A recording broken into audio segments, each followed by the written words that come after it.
Ukraina telah melewati kondisi yang sangat mengerikan, di mana militer Rusia meluncurkan rudal balistik nuklir ke negara tersebut.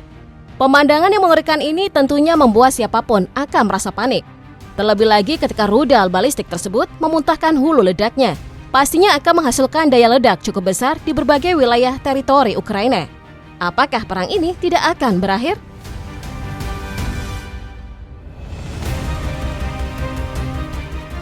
Serangan brutal dari militer Rusia ini tentunya tidak terjadi tanpa alasan, karena terbukti serangan tersebut sebagai pembalasan dan juga pesan tegas atas perizinan Presiden Amerika Serikat Joe Biden untuk menembakkan rudal ATACMS ke wilayah Rusia. Pihak Rusia pun menegaskan bahwa serangan tersebut juga menjadi pesan kepada Barat, terkhususnya Amerika Serikat, bahwa Moskow akan menanggapi dengan keras setiap tindakan Barat yang ceroboh dalam mendukung Ukraina. Namun Barat membantah bahwa rudal yang dikerahkan oleh militer Ukraina adalah ATACMS. We've got beat President Putin, President Zelensky. I'm so focused on beating Putin, we got to worry. Terlepas dari perdebatan apakah rudal yang digunakan Ukraina adalah ATACMS atau bukan, para pengamat perang cukup tertarik melihat rudal yang digunakan Rusia beberapa waktu lalu. Rudal tersebut dikabarkan baru dikembangkan dan proses uji cobanya langsung mengarah ke Ukraina. Jadi pertanyaannya, bagaimana rudal balistik tersebut?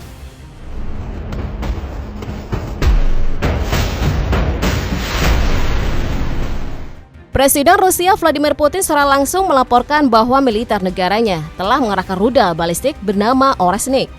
Namun sayangnya Presiden negeri beruang merah tersebut enggan untuk membeberkan spesifikasi dari rudal balistik itu. Meski begitu, para pengamat berspekulasi bahwa rudal balistik ini memiliki kemampuan taktis yang tidak bisa dipandang remeh. Граждан нашей страны, наших друзей во всем мире, а также тех, кто продолжает питать. Penyebab Ukraina harus berhati-hati dengan rudal ini karena menurut para pengamat, Oreshnik memiliki kecepatan hipersonik yang mampu menembus kecepatan Mach 10 atau sekitar 2,5 hingga 3 km per detik. Ini berarti rudal Oreshnik setara dengan 10 kali kecepatan suara. Lalu mengapa kecepatan begitu penting dalam rudal ini? Ракета. Kecepatan penting karena semakin cepat rudal melaju, semakin cepat pula rudal tersebut mencapai sasaran. Tidak hanya itu, semakin cepat rudal tersebut mencapai sasaran, semakin sedikit waktu yang dimiliki militer untuk bertahan dan bereaksi. Ini tentunya akan memberikan efektivitas dalam sekali serangan. Karena dengan kecepatan segila ini, sistem pertahanan udara, bahkan sistem rudal pertahanan Patriot buatan Amerika Serikat pun sulit untuk mencegahnya.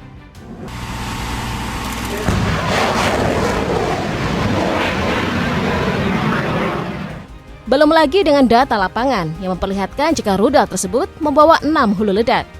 Dan 6 hulu ledak tersebut mampu dikerahkan secara independen.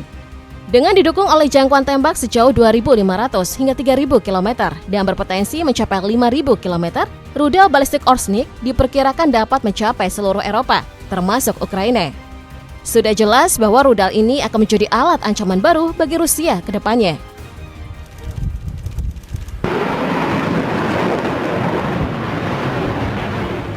Meski demikian, Oreshnik masih belum bisa dikategorikan sebagai rudal balistik antar benua. Rudal ini hanya masuk dalam kategori rudal balistik jarak jauh. Sehingga rudal ini tidak mampu untuk mencapai Amerika Serikat. Berbeda dengan rudal RS-28 Sarmat atau yang lebih dikenal dengan nama Satan II. Pasalnya rudal balistik ini dirancang untuk mampu menyerang hingga antar benua. Sudah sejak lama rudal balistik Sarmat menjadi kekhawatiran besar bagi Ukraina. Bukan hanya Ukraina, tapi sekutu besarnya yakni Amerika Serikat pun cukup mewaspadai rudal balistik ini. Pasalnya dengan panjang 35,3 meter dan diameter mencapai 3 meter, membuatnya mampu membawa bahan bakar untuk mencapai negara-negara di seluruh dunia. Apalagi dengan menggunakan bahan bakar cair 3 tahap, bukan hanya mempersingkat durasi peluncuran, tapi juga membuat rudal balistik Sarmat mampu menjangkau wilayah sejauh 18.000 km. Bahkan lebih gilanya lagi adalah rudal balistik ini mampu melakukan penerbangan suborbital dengan teknologi fractional orbital bombardment atau disingkat FOBS yang akan menambah jangkauan tembakan hingga mencapai 35.000 km.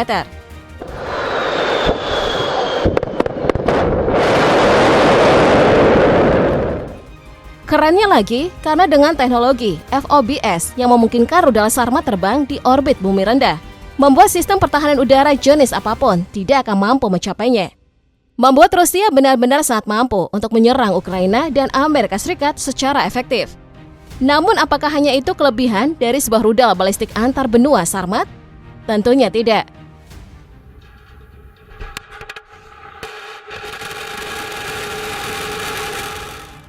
Dengan ukuran yang sangat besar itu, tentunya akan berpengaruh dalam muatan hulu ledaknya. Ini membuatnya mampu untuk membawa hulu ledak hingga seberat 10 ton. Dengan kemampuannya ini, militer Rusia dapat dengan bebas memilih untuk mengerahkan rudal Sarmat dengan 10 hulu ledak 750 kiloton atau 15 hingga 16 hulu ledak multiple independently targetable re-entry vehicle yang jauh lebih ringan.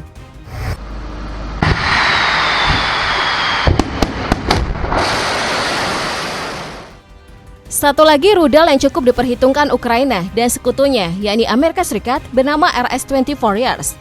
Senjata yang tentunya juga memiliki kemampuan hampir menyerupai sang kakak Sarmat. Mampu untuk mengguncang atau bahkan meratakan sebuah kota dalam sekali serangan.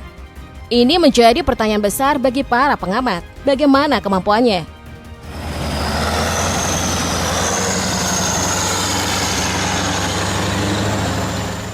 Sebelum membahas spesifikasi dari RS-24 Warriors, Rusia mengatakan kalau senjata ini merupakan rudal balistik antar benua bersenjata termonuklir yang pertama kali diuji pada tanggal 29 Mei 2007, pasca proyek penelitian dan pengembangan militer rahasia mereka rampung. Senjata ini dirancang oleh perusahaan asal Rusia bernama Moscow Institute of Thermal Technology dan dieksekusi oleh perusahaan Votkins Machine Building Plant. Dan di tahun 2011, rudal balistik Yars ini akhirnya mulai bertugas di matra udara Rusia hingga sekarang.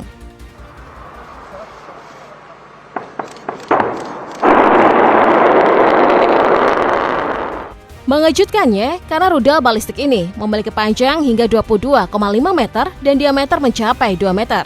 Sedikit lebih kecil dibandingkan dengan Sarmat tentunya. Kemampuannya pun sedikit dipangkas dari rudal balistik Sarmat, yakni hanya mencapai 11 hingga 12.000 km. Meski demikian, jangkauan tembakan sejauh itu memungkinkan Rusia untuk melancarkan serangan dari jarak yang sangat jauh, terkhususnya di seluruh wilayah Ukraina.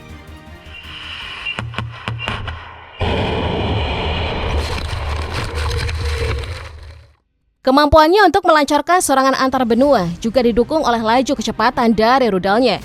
Pasalnya dan kemampuan rudalnya yang mampu mencapai kecepatan maksimum Mach 25 atau sekitar 30.600 km per jam, Rusia tidak membutuhkan waktu lama untuk menghancurkan sebuah kota. Makanya tidak heran jika beberapa negara memberikan sanksi kepada Rusia untuk tidak menjual rudal balistik satu ini.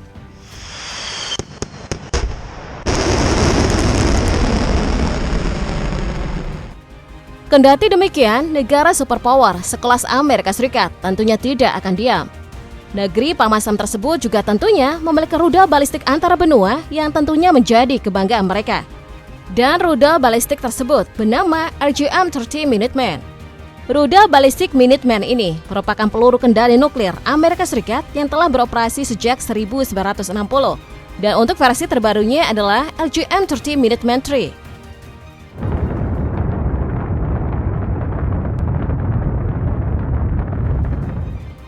Tercatat rudal balistik terbaru milik Amerika Serikat ini memiliki panjang 18,2 meter dan diameter mencapai 1,7 meter.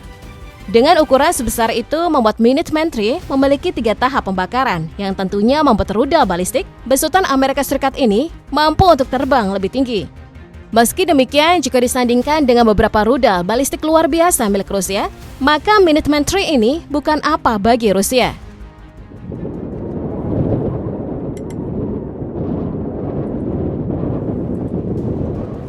Namun hal yang cukup mengejutkan dari Minuteman III ini adalah kecepatannya. Pasalnya Angkatan Udara Amerika Serikat membeberkan bahwa rudal balistik ini mampu melaju hingga di kecepatan maksimum Mach 23 atau sekitar 24.000 km per jam. Kecepatan segila itu tentunya tidak akan mampu dicegat oleh sistem pertahanan udara di seluruh dunia. Kemampuan ini kemungkinan dipengaruhi oleh ukuran yang lebih kecil dan juga bobotnya. Karena dikabarkan bobot dari rudal balistik ini hanya seberat 36 ton saja.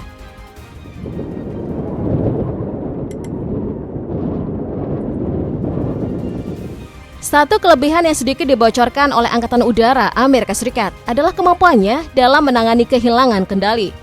Jika terjadi kehilangan kemampuan komando antar pusat kendali peluncuran dan fasilitas peluncuran rudal jarak jauh, pesawat pusat kendali peluncuran udara E-6B yang dikonfigurasikan secara khusus akan dengan otomatis mengambil alih komando dan kendali rudal akibat terisolasi.